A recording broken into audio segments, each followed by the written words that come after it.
Bonjour. Alors, aujourd'hui, petite présentation. Donc, vite fait, j'ai fait un comparatif au niveau des tailles. Donc, Predator Sideshow, c'est lui qui nous intéresse à ce jour. Je vous le présente rapidement. C'est une Polystone statue de 50 cm. Ils en avaient édité plusieurs modèles différents, un LDR, un Scar. Ils sont épuisés depuis pas mal d'années maintenant. Maintenant, c'est des produits qui ont été créés, je pense, à l'origine avec les dioramas qui étaient sortis à l'époque pour Alien et Predator, qui étaient sortis pour compenser une espèce de gamme qui était un peu trop élitiste pour certains collectionneurs. Et du coup, on sortait des produits, ou du moins je pense qu'ils ont sorti des produits un petit peu moins chers, afin de permettre aux collectionneurs de pouvoir avoir leurs pièces des films qu'ils préfèrent. Donc c'est une pièce qui sortait à 300 $, voilà, quand c'est arrivé. C'est en résine, c'est limité à 2000 exemplaires. Je ne suis pas forcément fan de ce produit parce qu'il y a pas mal de défauts au niveau du paint job, mais c'est monnaie courante maintenant chez Sideshow, malheureusement. Alors je vais essayer de prendre, hop, sans trop faire bouger tout le bazar. Voilà.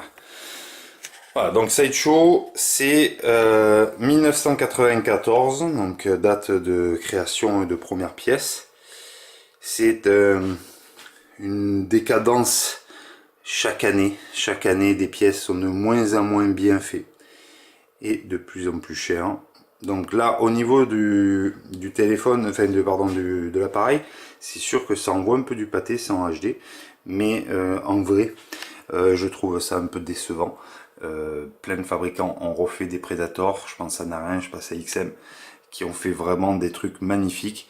Et là, on est sur quelque chose d'à peu près passable. Voilà, le mot exact, c'est passable.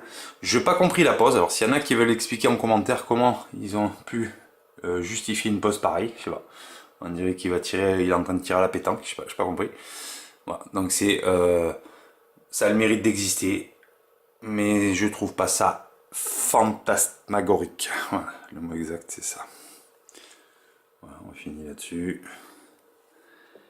Et voilà. Donc au niveau des pièces amovibles, donc on a la main qui est amovible, le bras, le canon, la tête, le petit collier, ainsi que ce bras-là. Alors ça c'est plutôt bien, et oui, évidemment le socle et le personnage ne sont pas solidaires. Ça c'est plutôt bien parce qu'au niveau de la casse, effectivement ça limitera dans ces transports. Donc voilà.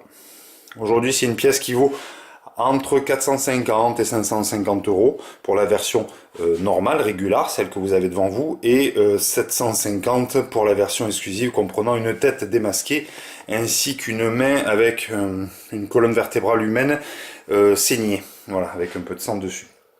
Voilà, merci à tous de nous suivre, à très bientôt sur Level Game.